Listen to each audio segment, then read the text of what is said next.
Hola. Si acabas de comprarte un nuevo dispositivo o estás listo para probar Linux por primera vez, seguro tienes la pregunta en mente: ¿cómo instalo los drivers o controladores? Vamos a aclararlo. Todos los dispositivos necesitan controladores para funcionar, y lo primero que haces es mirar la caja del producto. Quizá no veas que diga compatible con Linux y eso te preocupa. Pero, tranquilo. Aunque no lo diga, la mayoría de los dispositivos hoy en día sí son compatibles con Linux, salvo algunos casos muy raros o dispositivos muy antiguos. Ejemplo rápido: compras un dongle Bluetooth, sigues el manual y te dice, descarga los drivers desde la página web. Pero, en Linux no tienes que hacer nada de eso. En el 99% de los casos, los drivers ya están incluidos en el núcleo del sistema. O sea, solo conectas el dispositivo y listo. Funciona de inmediato sin instalar nada extra. Pero espera, quizás piensas, en otros sistemas, como Windows, siempre tengo que instalar drivers manualmente, ¿cómo es que en Linux no? La razón es sencilla: Linux está diseñado para ser eficiente y simple. Los drivers hacen su trabajo en silencio, sin aplicaciones de fondo consumiendo recursos. En otras palabras, enchufar y usar es lo normal en Linux. Aquí va un consejo importante: no caigas en la tentación de descargar drivers desde la página del fabricante o de Internet. Eso es un error.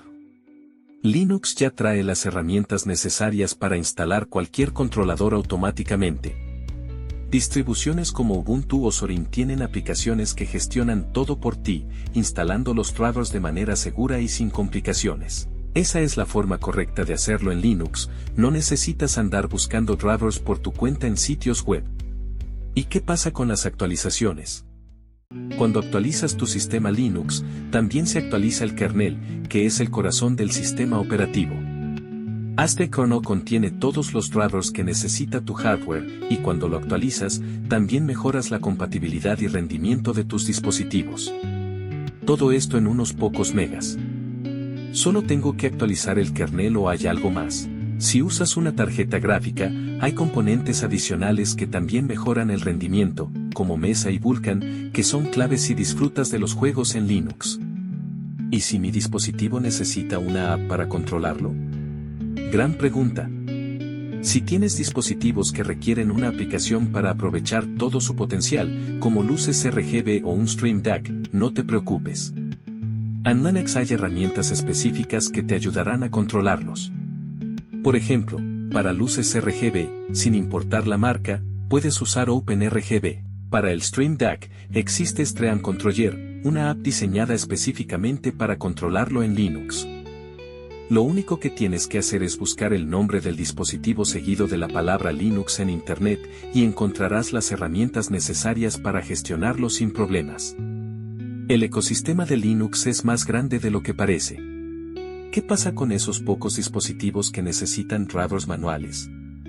Existen algunos casos, aunque raros, donde sí necesitas instalar drivers aparte, como por ejemplo, si tienes una tarjeta gráfica Nvidia y quieres los controladores oficiales para mejorar el rendimiento en juegos. Estos drivers van por fuera del núcleo, y aunque se parecen al proceso de instalación en Windows, distribuciones como Ubuntu y Zorin ya vienen preparadas para hacer este trabajo por ti.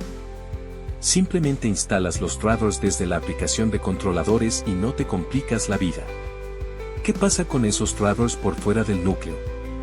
Los drivers que van por fuera del kernel requieren que los desarrolladores los actualicen para cada nueva versión del kernel, lo que puede generar un pequeño retraso en la compatibilidad.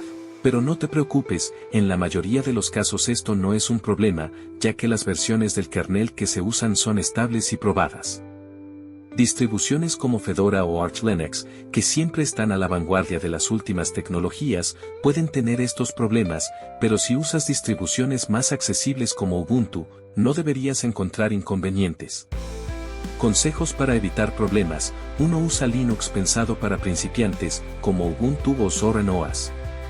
2. Evita hardware problemático, como tarjetas Nvidia, si no es necesario. 3. Compra dispositivos modernos, pero no recién lanzados ayer. Los drivers para Linux suelen estar 100% adaptados un par de meses después del lanzamiento del hardware. ¿Puede haber algún dispositivo que no funcione? Aunque es poco común hoy en día, puede pasar. Si no estás seguro, antes de comprar algo, busca su nombre en Internet junto con la palabra Linux para ver si es compatible. Si ya tienes el dispositivo, prueba Linux desde un USB sin instalarlo para comprobar su funcionamiento. Lo que antes era un caos, ahora es cosa del pasado. Hoy en día, Linux viene con casi todos los drivers listos para funcionar sin necesidad de reiniciar ni descargar nada extra. Puedes cambiar de PC, instalar Linux en un disco y conectar todo, y el sistema reconocerá automáticamente los dispositivos. Y si necesitas instalar un driver específico, distribuciones fáciles como Ubuntu lo hacen por ti sin esfuerzo. Linux ha avanzado muchísimo, así que no te pierdas el próximo video donde te enseñaré más trucos y ventajas. Nos vemos.